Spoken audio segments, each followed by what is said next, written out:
नमस्कार प्रिय विद्यार्थियों। पुनर्जागरण के परिणामों पर अपन पहुंच चुके थे और परिणामों को और प्रभावों को अपन ने 3 भागों में बांट लिया था, जिसमें साहित्य पर पुनर्जागरण का क्या प्रभाव पड़ा ये अपन ने बहुत अच्छी तरह से बहुत डिटेल में कर लिया था।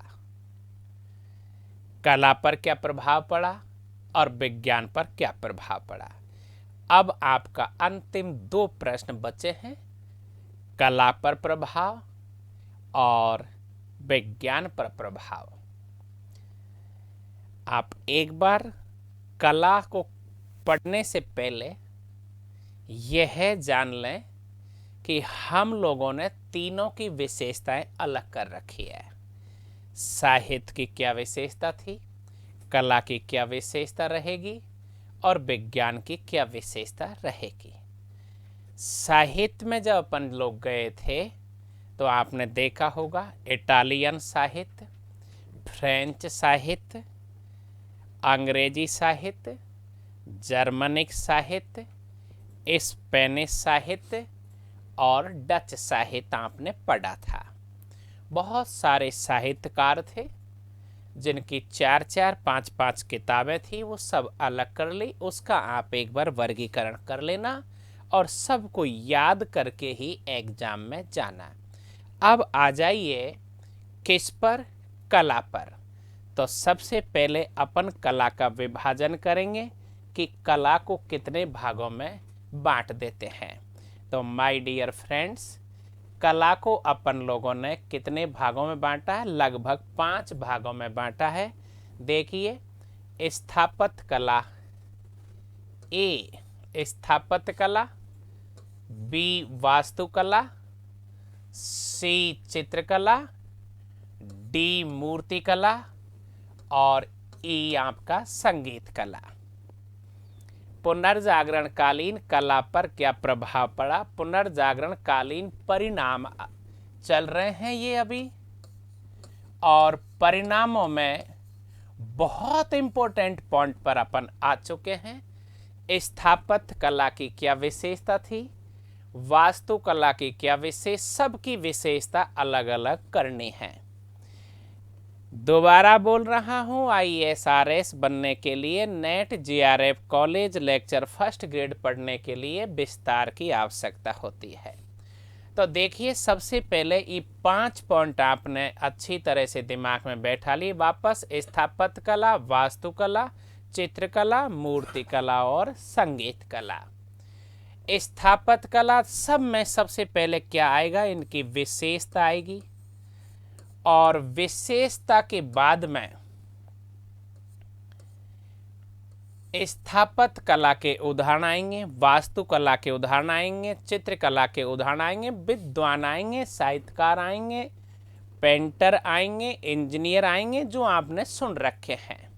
कुछ छोड़ा नहीं है, मैंने कोशिश पूरी की है। तो अब आप आइए आगे की तरफ। देखिए, पुनर्जागरण कालीन कला की क्या विशेषता थी। तो पुनर्जागरण कालीन कला की विशेषता यही है जो आपको याद करा देता हूं। मध्यकाल में कला पर धर्म का प्रभाव था, धार्मिक चित्रांकनी होते थे, और अब पुनर्जागरण में कला पर आम व्यक्ति की कला पर नजर हो गई। अर्थात जो कलाकार थे वो धर्म से मुक्त होकर प्रकृति के आम नागरिक की कला पर विशेष ध्यान देने लगे। नंबर 2, धार्मिक बंधनों से मुक्त होकर अब कला यथार्थवादी हो गई। पहले सौंदर्यता पर ध्यान नहीं था, रंग रोगन पर ध्यान नहीं था, अब सौंदर्यता और विभिन्न प्रकार के रंग रोगन श्रृंगार पर ध्यान आकर्षित होने लगा है। पहले जो कलाकार थे वो इतने स्वतंत्र नहीं थे, अब वो स्वतंत्र हो गए। माय डियर फ्रेंड, 5 पॉइंट आए हैं, और ये प्रश्न आपका बड़ा प्रश्न बनता है, खूब बड़ा प्रश्न बनता है IAS में, तो ऑप्शन पेपर में। और RS में भी ये 5 अंक का बनता है। ध्यान रखें, ऐसे कि ऐसे 5 पॉइंटों में कर देंगे तो 5 में से 5 अंक आ जाएंगे। तो अच्छी तरह से जब समझ में आ गया तो अब हम चलते हैं ये स्थापत्य कला जो अभी अपन ने वहां लिखा था ए पार्ट। अब स्थापत्य कला की विशेषता क्या है? बहुत सारी शैलियां हर देश में, हर भूभाग, महाद्वीपों में अलग अलग शैलियां काम करती है। तो देखिए, पुनर्जागरण से पहले अलग प्रकार की शैली थी, जिस शैली को गौथिक शैली बोलते थे। तो बहुत सारे विद्यार्थी तो शैलियों को ही नहीं जानते हैं। गौथिक शैली क्या होती है, क्लासिकल शास्त्रीय शैली क्या होती है, बूटी शैली क्या होती है। 5 प्रकार की शैलियों को देखेंगे। मन लगाकर पढ़ना, यही वो प्रश्न है जो छुपे होते हैं, जो विद्यार्थी की नज़र से दूर रहते हैं। तो देखिए, पहला पॉइंट क्या है? विशेषता किसकी? स्थापत्य कला की। अभी जो मैंने 5 विशेषताएं बताई थी वो किसकी थी? पुनर्जागरण कालीन कला की। और पुनर्जागरण कालीन कला को अपन ने कितने भागों में बांट लिया था? 5 भागों में। 5 भागों में जब बांटा था तो ए में क्या आया? स्थापत्य कला, बी में वास्तुकला, सी में मूर्ति कला, डी में चित्रकला और ई में संगीत कला। अब अपन ए पे आ गए और ए में क्या है? स्थापत्य कला। अब स्थापत्य कला की शैलियां पढ़ रहे हैं, तो शैलियां पढ़ते समय अपन कहाँ पहुंचे? पुनर्जागरण से पहले मध्यकाल जो था, अंधकार का युग जो था, वहाँ किस प्रकार की शैली थी, उस शैली में किस तरह का निर्माण कार्य होता था। 2 पॉइंटों पर ध्यान देंगे माय डियर फ्रेंड। तो एक पॉइंट आ गया गौथिक शैली।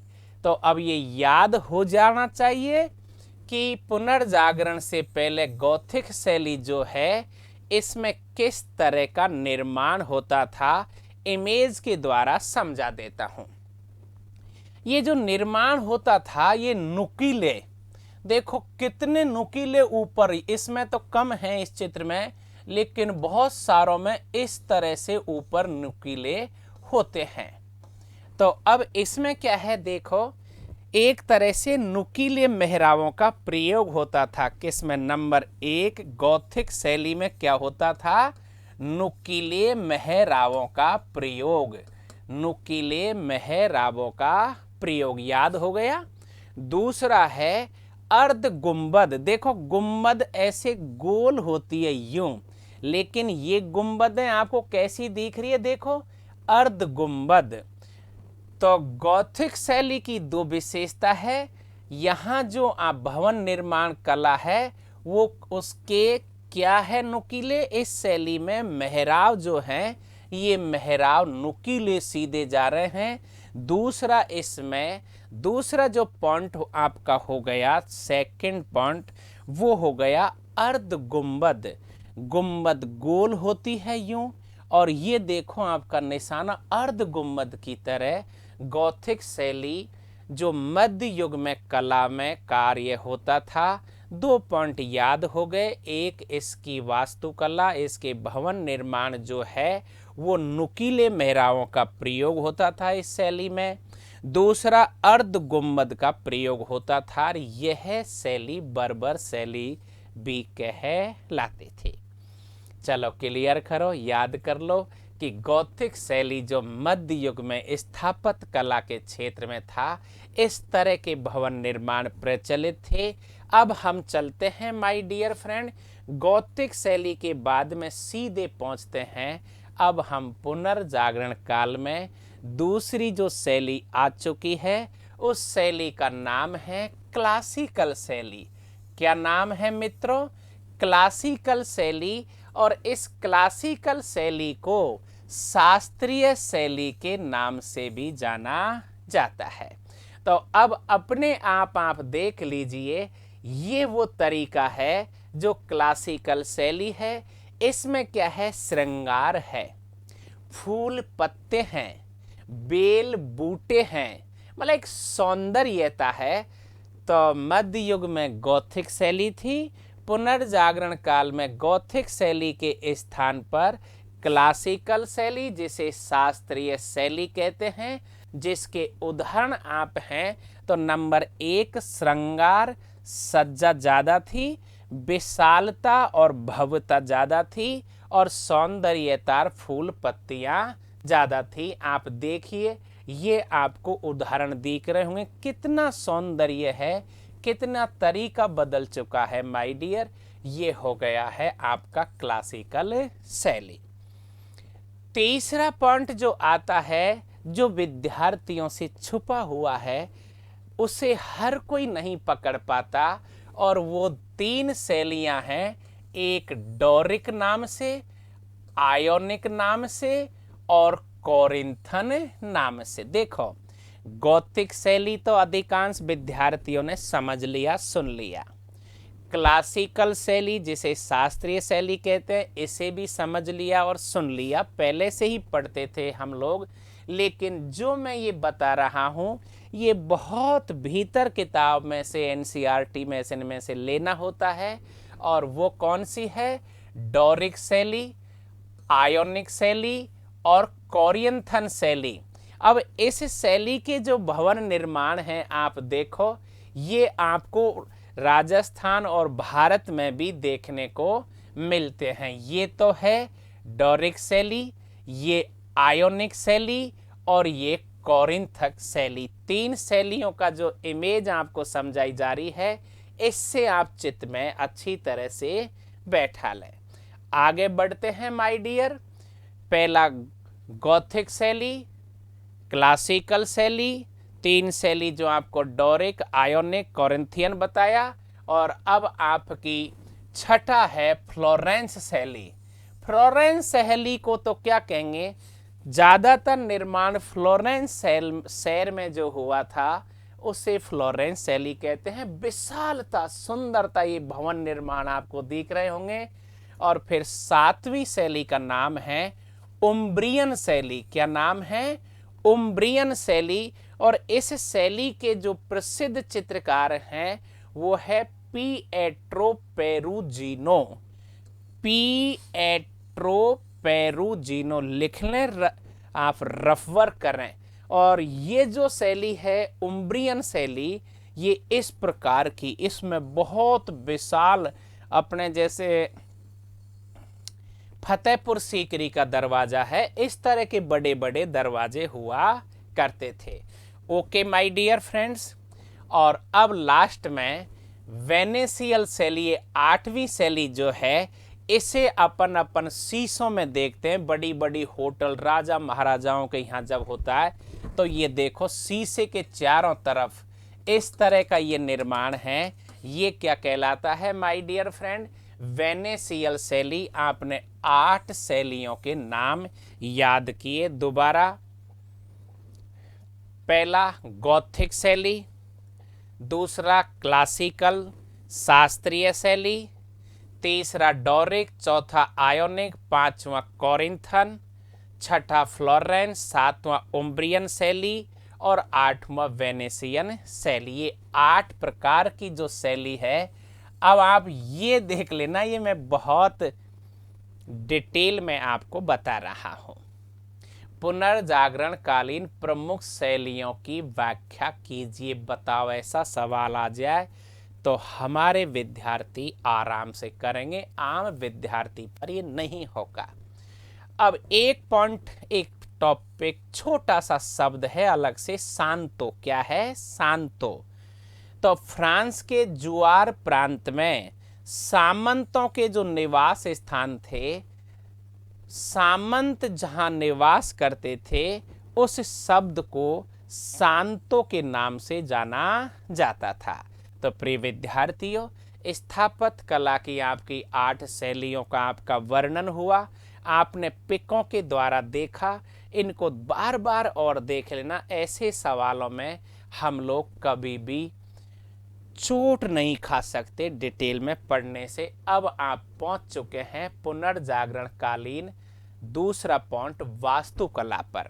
पहला क्या था? स्थापत्य कला, दूसरा वास्तुकला, तीसरा चित्रकला, चौथा मूर्तिकला और पांचवा संगीत कला। एकदम क्लियर। तो आपकी स्थापत्य कला हो चुकी है, अब आप वास्तुकला पर आ चुके हो। तो सबसे पहले तो जो तरीका है मेरा पढ़ाने का कि मैं सारणी बनाकर पढ़ा रहा हूं, तो देखिए वास्तुकला, वास्तुकार। तो सबसे पहले ध्यान दो, वास्तुकार में 4 प्रसिद्ध वास्तुकारों के उदाहरण देखेंगे। ब्रूनेलेस्की कौन है? वास्तुकार पुनर्जागरण का प्रसिद्ध ब्रूनेलेस्की। दूसरा कौन है? Michael Angelo. कौन है? Michael Angelo. तीसरा कौन है? राफेल। तीसरा राफेल। और चौथा पाल दियोन। नंबर 1 ब्रूनेलेस्की, माइकल एंजेलो, राफेल और पाल दियोन। अब आरएस में तो क्या होता है, बस इतना सा ही लिखा आता है, पाल दियोन 2 अंक का। तो 2 में से 2 अंक ही हर कोई नहीं ला सकता। बस इतना याद रख लिया कि पुनर्जागरण कालीन प्रमुख वास्तुकार जिसने इसकी रचना की। टीचर सोचेगा सबसे कठिन सवाल होते हैं इस तरह के, जैसे 2018 में आपकी अर्जुन की तपस्या कर इस तरह के सवाल आए थे, हर किसी से नहीं हुए। जो कर देता है वो इंटेलिजेंट माना जाता है। अब माय डियर फ्रेंड, वास्तुकार ब्रूनेलेस्की, माइकल एंजेलो, राफेल और पाल दियोन आपने याद कर लिया। अब अपन एक एक उदाहरण को लेंगे, वास्तुकला के उदाहरण को, क्योंकि सवाल आ सकता है पुनर्जागरण कालीन वास्तुकला के प्रमुख उदाहरण बताइए। तो नंबर 1 उदाहरण, फ्लोरेंस के गिरजाघर का विशाल गुंबद। ब्रूनेलेस्की ने, ये दुनिया बहुत विशाल गुंबद है फ्लोरेंस का, देखो ये। तो पहला उदाहरण हो गया, फ्लोरेंस के गिरजाघर का विशाल गुंबद ब्रूनेलेस्की द्वारा तैयार किया गया था। नंबर 1 उदाहरण। नंबर 2 उदाहरण, रोम में संत पीटर का गिरजाघर। रोम में संत पीटर का गिरजाघर दुनिया के प्रसिद्ध गिरजाघरों में से एक है। तीसरा उदाहरण, पेरिस का लूब्रे का प्रसाद। पेरिस का लूब्रे का प्रसाद जो विश्व में पर्यटन के लिए प्रसिद्ध माना जाता है। चौथा, लंदन में संत पाल का गिरजाघर। लंदन में संत पाल का गिरजाघर। पांचवा, वेनिस संत मार्क का गिरजाघर। पांचवा, वेनिस संत मार्क का गिरजाघर। छठा, जर्मनी में हैंडेलबर्ग का दुर्ग। छठा, जर्मनी में हैंडेलबर्ग का दुर्ग। और माय डियर 7वां, स्पेन के एस्कोरियल प्रसाद। ये है स्पेन का एस्कोरियल प्रसाद। दोबारा, पहला उदाहरण किसका? वास्तुकला का। याद नहीं रहते, भूल जाते हैं। हमने परीक्षाएं दी है आईएएस आरएस की। यदि मैं एक सामान्य शिक्षक होता तो आपको दबाता, लेकिन अब बोल रहा हूं याद नहीं रहते हैं, करने ही पड़ते हैं, चित्त में लाने ही पड़ते हैं। वापस फ्लोरेंस के गिरजाघर जो कौन सा? बड़ा विशाल। अगला, रोम पीटर का संत गिरजाघर का गुंबद।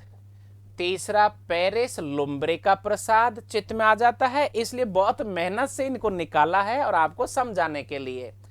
चौथा, लंदन संत पाल का गिरजाघर। पांचवा, वेनिस संत मार्क का गिरजाघर। छठा, जर्मनी हैंडलबर्ग का दुर्ग। और स्पेन के एस्कोरियल प्रसाद, स्पेन का एस्कोरियल प्रसाद। ये हो गया आपका क्या? वास्तुकला के उदाहरण। तो पुनर्जागरण कालीन प्रसिद्ध वास्तुकार कौन थे?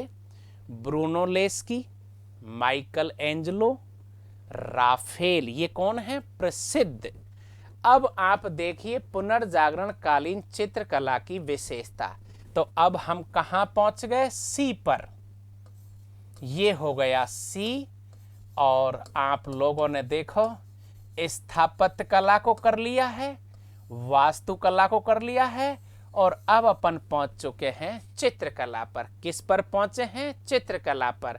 तो अपन हर चीज, हर पॉइंट को जब पढ़ते हैं उसकी विशेषता पढ़ते हैं।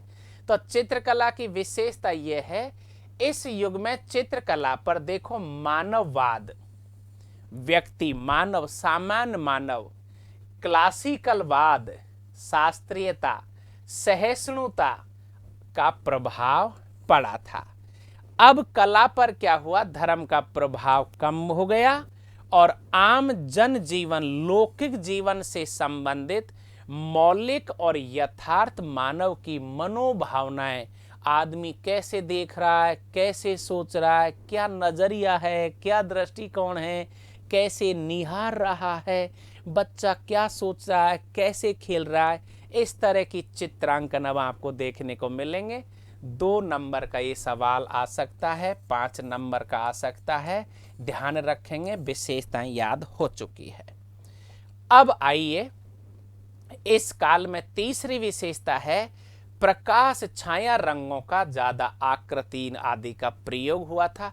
सूक्ष्म शरीर की नड़, जैसे आदमी का जब चित्र बनेगा तो नस दिखेगी, यहाँ से हर चीज दिखेगी, यहाँ से हर शरीर को ऐसे अंकित किया जाएगा जो आपको उभरता हुआ ऐसा लगेगा कि ये जिंदा है या कोई चित्र है।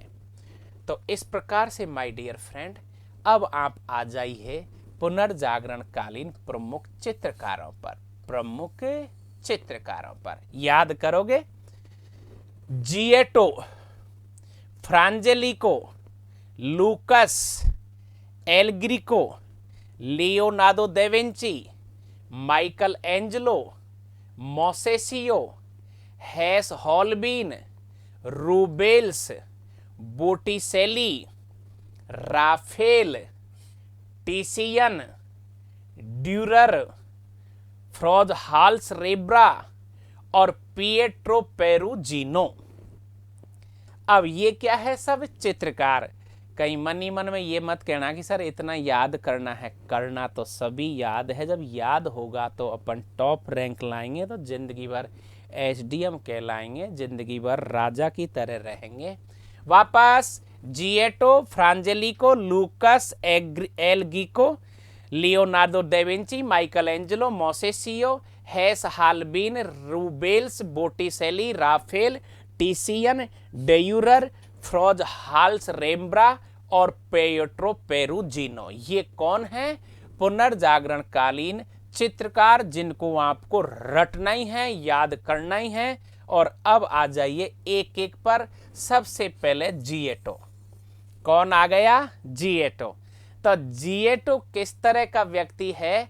इस चित्रकारी का जन्मदाता है, पुनर्जागरण कालीन चित्रकला का जन्मदाता, जिसने परंपरागत बाइजेंटाइन शैली के साथ साथ प्राकृतिक दुनिया के चित्र बनाए हैं। और यह है जिएटो का प्रसिद्ध चित्र। माय डियर, आगे बढ़िए। अब आ गया आपका फ्रांजेलिको।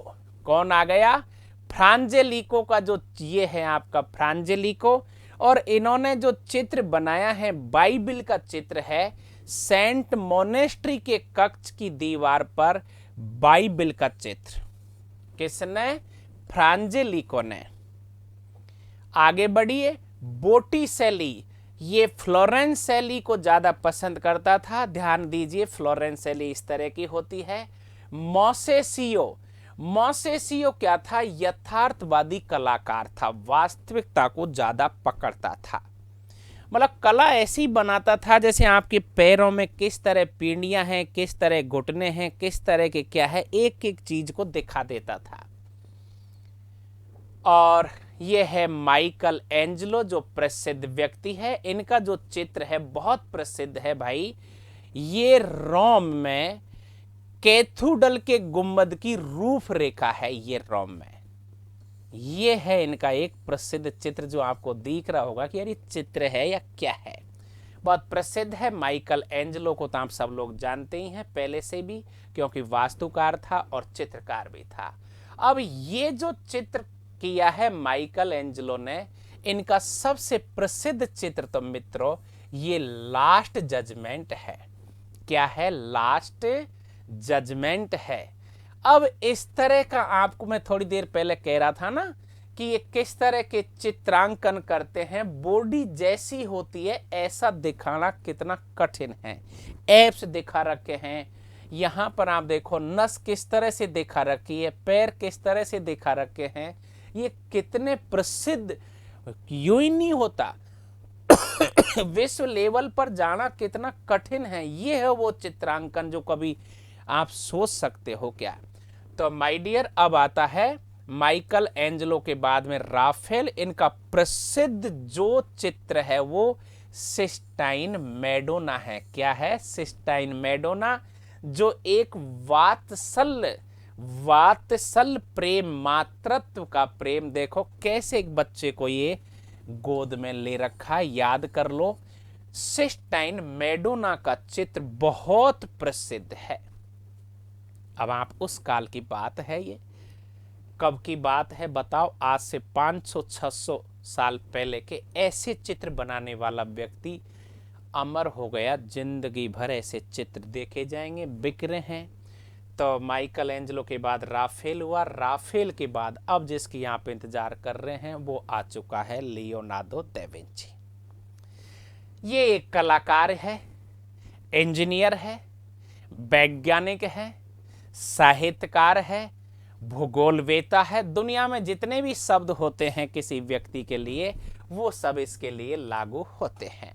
अब इनकी जो चित्रकारी है उसमें सबसे महत्वपूर्ण तो आता है शब्द सहजता, सजीवता, शालीनता और माधुर्यता और कोमलता। तो विशेषताओं में तीनों चारों शब्द याद कर लीजिए।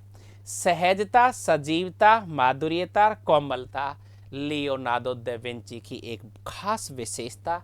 और आप ये इन्होंने पहला चित्र बनाया था, आप देखो इसे निहारो। और इनका जो प्रसिद्ध चित्र है जिसकी सबसे बड़ी विशेषता ये है वो मोनालिसा, विश्व प्रसिद्ध मोनालिसा, जो अपने राजस्थान में बनी ठनी को कहते हैं मोनालिसा। अब इसकी विशेषता ये है, मैं इधर खड़ा हूं देखो, तो इसकी सबसे बड़ी विश्व प्रसिद्ध चित्र जो ये है दुनिया का मोनालिसा, इसकी विशेषता ये है, आप ज़्यादातर हर जगह देखते हो। देखो इसकी विशेषता ये है, मैं इधर खड़ा हूं तो मेरी तरफ देख रही है। अब आ जाओ, मैं इधर चले जाता हूं तो लगता है मेरी तरफ देख रही है। अब मेरी तरफ देख रही है, खड़ा होकर देख ले भले। इधर खड़ा हो जा, कोई ना, आ जा, वहां खड़े हो जाओ। अब लग रहा है आपकी तरफ देख रही है, मुझे लग रहा है मेरी तरफ देख रही है। अब इधर आ जाओ, अब मेरी तरफ देख रही है। जब मैं जिधर रहूंगा उधर ही देखती है। ये दुनिया का नंबर 1 चित्र। अब समझाओ यार, क्या करें इसको? ऐसे बुद्धिमान ने क्या किया है इसमें? ये तो टीवी है, मतलब ये तो पैनल है, मैं इधर खड़ा हूं तो देखो मेरी तरफ देख रही है। अब देखो देखो देखो देखो, मैं घूम रहा हूं, ये भी घूम रही है, ये भी घूम रही है, और ये भी घूम रही है, और ये मेरी तरफ आ गई वापस। इसकी सबसे खास विशेषता, तो इसीलिए लियोनार्डो दा विंची को रेनेसा मैन भी कहते हैं, जो आपके RS 2018 में आया था। रेनेसा मैन, ये है वो लियोनार्डो दा विंची। क्लियर हुआ सवाल माय डियर फ्रेंड? अब कोई लिख दे तो आराम से 2 में से 2 नंबर आएंगे। ये है इसकी खास विशेषता। लगा लिया करो अपने कमरे में, जो मजा आए। इधर होते तुम्हारी रोटी करते हो तो रोटी करते की तरफ दिख जाएगी, पढ़ाई करते हो पढ़ाई करते की तरफ देखती रहेगी, सब तरफ देखती रहती है। यही इसकी खास विशेषता है। और अब एक चित्र जो दुनिया में बहुत प्रसिद्ध हुआ है माय डियर फ्रेंड, वो है लास्ट सफर, अंतिम भोजन। भगवान ईसा मसीह जो है वो अपने अनुयायियों के साथ बैठे हैं और इस चित्र की सबसे बड़ी बात है कि अनुयायी भयभीत है, बड़े भयभीत दिखाए गए हैं सभी। हो सकता है ये इनको सूली पर चढ़ाने से पहले का हो। भाव जो है उनके गंभीर हैं सबके। तो ये है वो लियोनार्डो दा विंची। तो मोनालिसा हो गया और लास्ट सफर, अंतिम भोजन भी इनका बहुत तगड़ा चित्र माना जाता है। इन्होंने लियोनार्डो दा विंची ने वर्जिन ऑफ द रॉक्स बनाया है और चौथा इनका चित्र है वर्जिन एंड सेंट आने। ये देखो किस तरह से कितना सुंदर बनाया रखा है। इसलिए लियोनार्डो दा विंची के 4 आपको याद रखने हैं। कौन सा है? पहला तो मोनालिसा, दूसरा अंतिम भोजन लास्ट सपर, तीसरा वर्जिन ऑफ द रॉक्स और चौथा वर्जिन एंड सेंट आने। ओके माय डियर, अब आगे चलते हैं। ये पुनर्जागरण काल के वो चित्रकारी कहलाती है जिसे पोर्ट्रेट चित्रकार कहते हैं। कौन से चित्रकार? पोर्ट्रेट चित्रकार। तो आप नाम रखेंगे पोर्ट्रेट चित्रकारों के। वो चित्रकार है टेम्पेरा, रेम्ब्रा, तीसन। दोबारा याद करिए, टेम्पेरा, रेम्ब्रा, तीसन। इनको आइक बंधु के नाम से बोलते हैं, हर्बर्ट इयान और वान आइक। हर्बर्ट इयान, वान Eyck. Frans halls, Diego Wallace cap और फेस्को और एन कास्टिक। ये क्या हुआ माय डियर फ्रेंड? ये हो गए पुनर्जागरण कालीन पोर्ट्रेट चित्रकार। वापस याद करो, tempera, Rembrandt, Titian, Hubert Jan दोनों भाई है, van Eyck, Frans Hals, Diego Velazquez, fresco, encaustic. तो अब आपने क्या कर लिया है? कला में क्या किया? स्थापत्य कला हो गई, आपकी वास्तुकला हो गई और आपकी चित्रकला हो गई। और अब आप डी पर आ चुके हैं माय डियर फ्रेंड। ये डी अब आपकी हो जाएगी साहब मूर्ति कला। क्या हो जाएगी? मूर्ति कला। आपको इतना ही डिटेल में तैयारियां करनी है। तो सबसे पहले आपको मेरा वो तरीका जो पसंद आ रहा है वो ये है कि हर कला की विशेषता लेते हैं अपन 2 पॉइंटों में या फिर 3 पॉइंटों में। तो इस कला की विशेषता में भी आपको वही बात होगी कि प्राचीन बंधनों से मुक्त हो गई पुनर्जागरण कालीन मूर्ति कला। अब साधु संत चर्च पादरियों के स्थान पर सामान्य मनुष्य की मूर्तियां बनने लगी। किसकी? सामान्य मनुष्य की। चलते हुए, खेलते हुए, खेत में कोई भी महिला घास काट रही है, घास ला रही है, रोटी बना रही है, डांस कर रही है, मुस्कुरा रही है। पहले किसकी बनती थी? एकमात्र साधु संतों की बनती थी। अब सामान्य मनुष्य की बनती है। पुनर्जागरण काल में मूर्तियों का विषय मानव से संबंधित हो गया था और पहले मध्य काल में क्या था? धर्म मूर्तियों का आधार था। दोनों पॉइंट क्लियर याद हो चुके हैं। अब अपन चलते हैं साहब पुनर्जागरण कालीन प्रमुख मूर्तिकारों के पास। तो आइए my dear friend, Donatello, Lorenzo Ghiberti, Luca della Robbia और माइकल एंजेलो। देखो ये माइकल एंजेलो तो वास्तुकार भी था, चित्रकार भी था और मूर्तिकार भी है। याद करिए वापस, Donatello, Lorenzo Ghiberti, Luca della Rovio, Michael Angelo. तो अब आप पहुंच चुके हो प्रमुख मूर्तिकारों पर।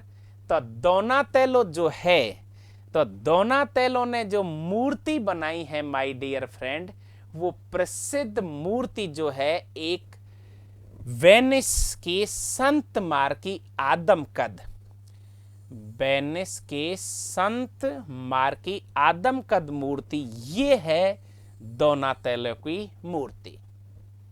चलिए आगे चलो। लॉरेंजो गिबर्टी, ये लॉरेंजो गिबर्टी है और इन्होंने जो मूर्ति की डिजाइन की है ये ऐसे आर्किटेक्चर है जिन्होंने क्या किया, भवन निर्माण कला का नक्शा बनाया। बहुत शानदार नक्शे में ये प्रसिद्ध हुआ था। कौन? गिबर्टी। और उस वक्त इसने क्या किया, यूनानी स्तंभों को, अलंकारों को, सबको मिला दिया। बहुत सुंदर गुंबदों का निर्माण करता था। इनकी ये बहुत प्रसिद्ध मूर्ति है। किसकी? लॉरेंजो गिबर्टी की। फ्लोरेंस की बेपिस्ट्री एक बहुत प्रसिद्ध इनकी चीज सभा भवन में ये बनाई थी इन्होंने, बहुत प्रसिद्ध मूर्ति है। अब आप आगे चलिए। माइकल एंजेलो, वापस आ गया माइकल एंजेलो। तो 3 पॉइंट है माइकल एंजेलो का। नंबर 1, पोप जूलियस द्वितीय की समाधि पर बहुत तगड़ी मूर्ति बनाई है। फ्लोरेंस में डेविड की मूर्ति है और रोम में पेटो की मूर्ति है। ये देखिए इनकी मूर्ति, इस तरह से मूर्तियों का निर्माण करते थे। कौन? Michael Angelo. अब आ जाइए आप लास्ट संगीत कला पर। पुनर्जागरण कालीन परिणाम पढ़ रहे हैं जिसमें आप कला पढ़ रहे हैं। कला को 5 भागों में बांट रखा है। कौन कौन सी? स्थापत्य कला, वास्तुकला, चित्रकला, मूर्तिकला और संगीत कला। तो सभी कलाओं की अपन विशेषता पढ़ते हैं। तो देखिए अब आप पुनर्जागरण कालीन संगीत कला की विशेषता को देखोगे तो इस काल की संगीत कला जो है इस पर धर्म का प्रभाव खत्म हो गया। मध्य युग में तो संगीत पर धर्म का प्रतिबंध था, किसी भी प्रकार का कोई संगीत अलाउड था ही नहीं। पुनर्जागरण काल में संगीत आया और संगीत के साथ साथ में इस काल में बहुत सारे इंस्ट्रूमेंट संगीत के सामने आए। जैसे अपने सल्तनत काल में खुसरो ये थे, खुसरो ने इन्होंने जो संगीत कार्य किया था कव्वाली टाइप का, ऐसे यहाँ हुआ है। तो सबसे पहले देखिए माय डियर फ्रेंड, मध्यकाल में संगीत पर प्रतिबंध था। अब पुनर्जागरण काल में संगीत सामने आ गया, नए नए वाद्य यंत्रों का निर्माण हो गया। तो इन वाद्य यंत्रों में सबसे महत्वपूर्ण हार्सिकार्ड, नाम लो हार्सिकार्ड, वायलिन, क्या बोलेंगे? वायलिन, और पियानो और ओपेरा। तो माय डियर फ्रेंड, पुर्तगाल में पुनर्जागरण काल में संगीत कला खुलकर के सामने आ गई। पहले प्रतिबंध था तो यंत्र भी नहीं थे, इंस्ट्रूमेंट नहीं थे। अब बहुत अच्छे अच्छे यंत्रों का, वाद्य यंत्रों का निर्माण हो गया। हार्सिकार्ड याद करो, वायलिन याद करो, पियानो याद करो, ओपेरा याद करो और सीधे ही पहुंच जाइए। अब आप पॉइंट विशेषता के बाद में उदाहरण और तौरिये का विशेष धार्मिक महत्व होता था। कार्य व्यापार, वेशभूषा और ओपेरा जो है आमतौर पर सांसारिक विषयों से संबंधित होता था।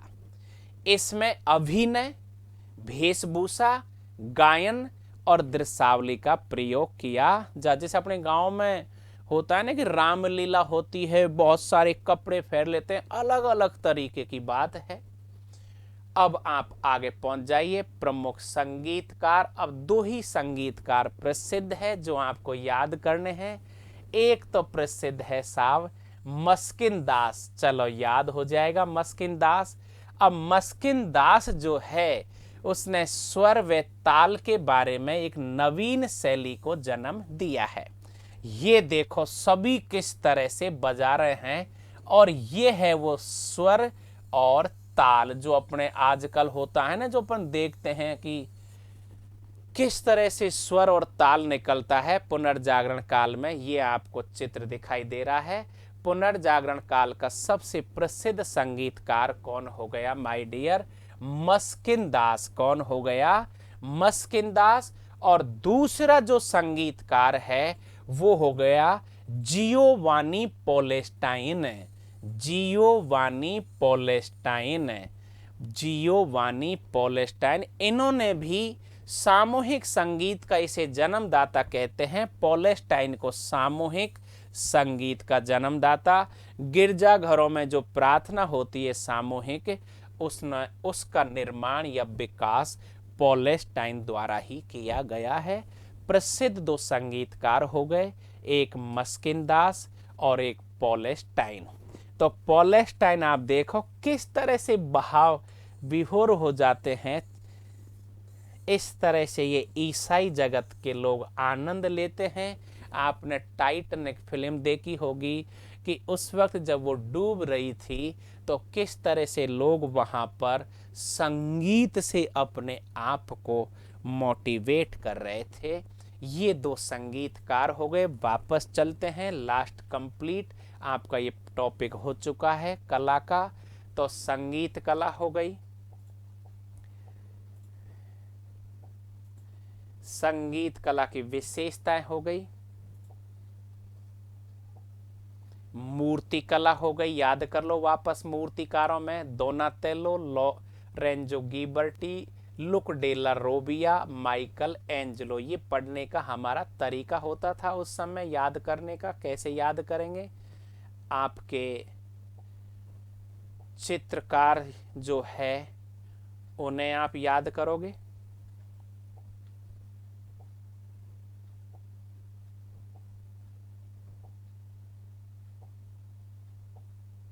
ये आपके प्रमुख चित्रकार हैं। ये क्या हैं आपके प्रमुख चित्रकार? वापस नाम बोल रहा हूँ, Giotto Fra Angelico, Lucas El Greco, Leonardo da Vinci, Michelangelo, Masaccio, Hans Holbein, Rubens, Botticelli, Raphael, Titian, Durer, Frans Hals, Rembrandt और पिएट्रो पेरुजिनो। अब आप सीधे पीछे की तरफ आइए। ये हो गई आपकी चित्रकला की विशेषता। चित्रकला की विशेषता के बाद में अब आप आ गए थे वास्तुकला पर। कहाँ आ गए थे? वास्तुकारों पर। और प्रमुख वास्तुकारों में ब्रुनेलेस्की, माइकल एंजेलो, राफेल और पालदियोन थे। 7 प्रसिद्ध इनके उदाहरण हैं।